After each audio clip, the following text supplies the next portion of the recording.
திருவள்ளுவரின் வழியில் வாழ்ந்து வாழ்வின் உன்னத நிலையினை அடைய திருக்குறளோடு நாம் என்னும் இந்த நிகழ்விலே இணைந்திருக்கின்ற உங்கள் அனைவருக்கும் முதற்கண் வணக்கம்.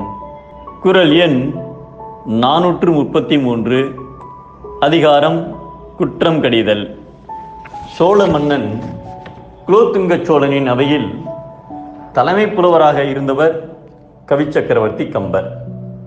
திருவெண்ணைநல்லூர் சடையப்பர் என்பவர் கம்பரிடம் மிகவும் நட்பு பாராட்டி பழகி வந்தார். சடையப்பர் பெரும் செல்வந்தர் மட்டுமல்லாது இல்லை என்று தன்னை நாடி வரும் வறியவர்களுக்கு வாரி வழங்கும் கொடைகுணம் மிக்கவர். அதனால் அவர் சடையப்ப வள்ளல் என்று மக்களால் அன்புடன் அழைக்கப்பட்டார். சோழ மன்னரின் அவையில் சடையப்ப வள்ளலும் மக்கள் பிரதிநிதியாக இருந்து வந்தார். சோழ மன்னரும் கம்பர் மற்றும் சடையப்ப வள்ளல் மீது மிகவும் அன்பு கொண்டிருந்தார். நாள்தோறும் தவறாமல் அவைக்கு வந்து கொண்டிருந்த சடையப்ப வள்ளல் ஒரு நாள் அவைக்கு வரவில்லை. மறுநாள் சடையப்ப வள்ளல் அவைக்கு வந்தபோது, ஏன் நேற்று நீங்கள் அவைக்கு வரவில்லை என்று மன்னர் பரிவுடன் கேட்டார்.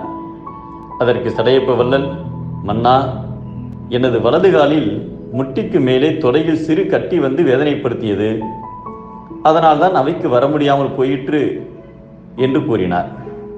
மன்னர் சற்று யோசனை செய்தவுடன் அதை உறுதிப்படுத்தும் வகையில் தான் அணிந்திருந்த பட்டு வேட்டியை கிழித்து தொடையில் இருந்த கட்டியை காட்டினார். அவர் அணிந்திருந்த வேட்டியோ மிகவும் விலை உயர்ந்தது. அது மன்னர்கள் அணியக்கூடிய அளவிற்கு உயர்தரமானது. அதை கண்டதும் ஆச்சரியமடைந்த மன்னர் வருத்தம் படர்ந்த முகத்துடன், மிக விலை உயர்ந்த ஆடையை வீணாக கிழித்து விட்டீர்களே, ஆடையை சற்று உயர்த்து கட்டியை காட்டியிருக்கலாமே என்றார். அதற்கு சடையப்ப வள்ளல், இந்த கண்ணியமிக்க அவையில் ஆடையை உயர்த்தி காட்டுவது அவையின் நாகரிகமாக இருக்காது. அது என்னை பழிச்சொல்லுக்கு ஆளாக்கிவிடக்கூடும். என்னுடைய ஆடையை விட இந்த அவையின் கண்ணியமே மிகவும் உயர்ந்தது. ஆகையால் தான் ஆடையை கிழித்து அந்த கட்டியை காட்டினேன் என்று பதிலளித்தார். வள்ளலின் அவை நாகரிகத்தைக் கண்டு மன்னரும் கவிச்சக்கரவர்த்தி கம்பரும் அவை பிரதிநிதிகளும் மெய்சிலிர்த்து போனார்கள்.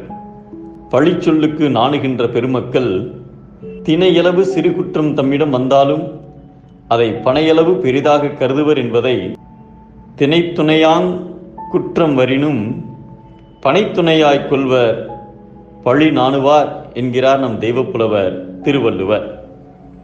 அஞ்சாமல் செய்யும் தவறு பழி, குற்றம் செய்ய அஞ்சுவதே நல் வழி.